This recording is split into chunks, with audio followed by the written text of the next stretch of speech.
Top Gear this week, a new family-sized hatchback from Yugoslavia. Last week, solar power. This week, other alternatives to petrol. And motor racing with the mighty Austin 7. Hello and welcome to this week's Top Gear. We're at the Jaguar plant in Browns Lane, Coventry. Jaguar, of course, one of the most illustrious and charismatic names in the industry, a name we associate with things like good design and performance and racing success. Now, for most of the 80s, Jaguar were fiercely independent and flourished. But just 5 months ago, they were bought by Ford for £1.6 billion. For that, Ford acquired a sizable manufacturing plant, but part at least of what they paid for was the Jaguar legend. We're here really to see what plans Ford have for this famous British company and to look at some of the cars that helped to create that legend.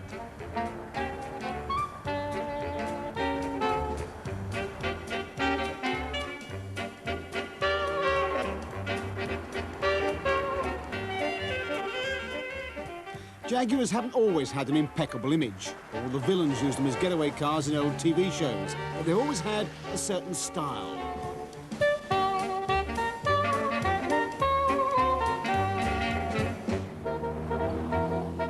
The creator of that style was one William Lyons. In the 20s, his Swallow sidecar company progressed to building coach-built luxury versions of popular Austin, Wolseley and Standard saloons. Standard provided the mechanics for the first car he developed himself in 1931. Called the SS1, this version is kept in Coventry by the Museum of British Road Transport. It has classic 30s saloon car looks, but the performance was distinctly timid from the 53 brake horsepower, 2-litre Standard engine. For real performance, buyers had to wait until the mid-30s. Lyons was joined by a very talented engineer called Bill Haynes, and he had the inspired idea of adopting the name Jaguar for all his models, a name filled with a sense of lithe and muscular power. In 1935, they produced the first version of this lovely car, the Jaguar SS100. They'd rebuilt the basic Standard engine to produce 104 brake horsepower, so it had a very good power-to-weight ratio, and it could do a genuine 100 miles an hour. But above all, it had style, immense good looks. Add to that the very good performance and the very competitive price, you got all the basic ingredients of the new Jaguar image. In 1948, Jaguar produced another car which immediately captured public attention and confirmed their ability to build really fine sports cars. It was this car, the XK120, produced on an experimental basis, really, for the 1948 Motor Show, the first one after the war, but the demand was so great on both sides of the Atlantic, they had to go into full-scale production. Once again, it was Lyons' genius as a stylist that really played a major part in this car's phenomenal success. In fact, the low, wide body with these long, curving, faired-in wings established a sort of modern post-war look straight away. But the engine was just as revolutionary because they'd had the courage to give this straight-six 3.4-litre engine a double overhead camshaft in the manner of Bentley and Bugatti and Alfa Romeo. It was way ahead of most of its rivals. In fact, only the most expensive cars of the day were as sophisticated and as powerful as the XK120. The car was so fast the company started competing in motorsports events and did well enough to prompt a full-blooded racing version.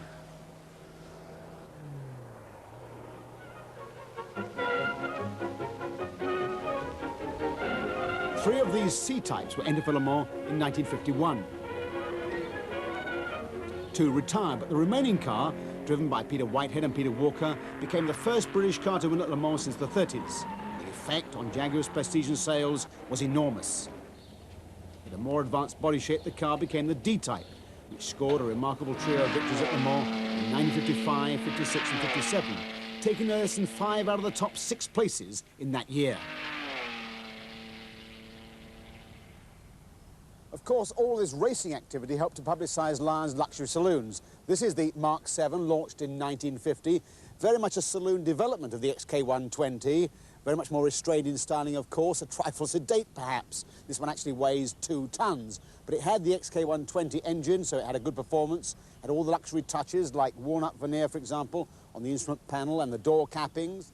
This particular car was owned by the Queen Mother herself, so it had a number of special features, and some of them, like this full-width windscreen, were built into subsequent models. Something a little more compact appeared in 1956. The 2.4 was the first car to establish Jaguar as a manufacturer of some scale, although the narrow rear track could throw a wobbly on tight bends. By the time the Mark II version appeared in 1959, it had a stiffer chassis, more style and better brakes. It also had an interior more in keeping with Jaguar's larger saloons. The car was almost unbeatable in saloon car races of the early 60s. Although this prototype, called cryptically E2A, was meant for racing, its career was somewhat eclipsed by its production cousin. The E-Type had little legroom and rather dubious brakes, but its looks and performance left the much more expensive exotic cars of its era running a rather poor second. It became the car of the decade, the most glamorous and eye-catching object with which to adorn your personality.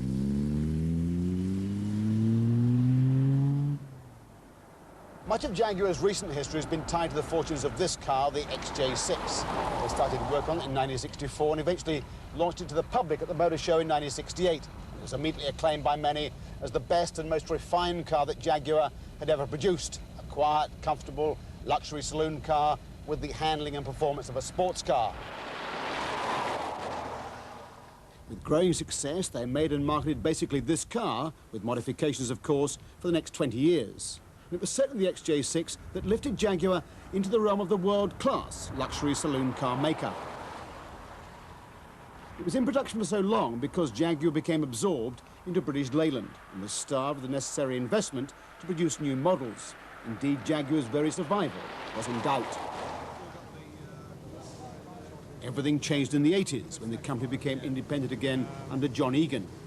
The XJ6 replacement was launched in 1986 when the company re-entered motor racing. They had great success with wins both at Le Mans and Daytona. But now that they're part of a large organisation again, will the nightmare years of the 70s be repeated? It's a chalk and cheese situation between the Leyland management and Ford management. Ford are being extremely careful to protect what they see as the flower, the gem that they have in Jaguar. I've seen nothing yet that says that they will do anything at all other than support what we're trying to do. And I feel very comfortable about it now, and I guess I was amongst one of those who remembered the past better than most. Ford cash can also help Jaguar to modernise its rather inefficient and labour-intensive methods of car assembly. Their resources should help Jaguar meet future emissions and safety standards. What about broadening Jaguar's model range? We'll be able to make the sort of motor cars that we and our customers have been looking to make for some considerable time now.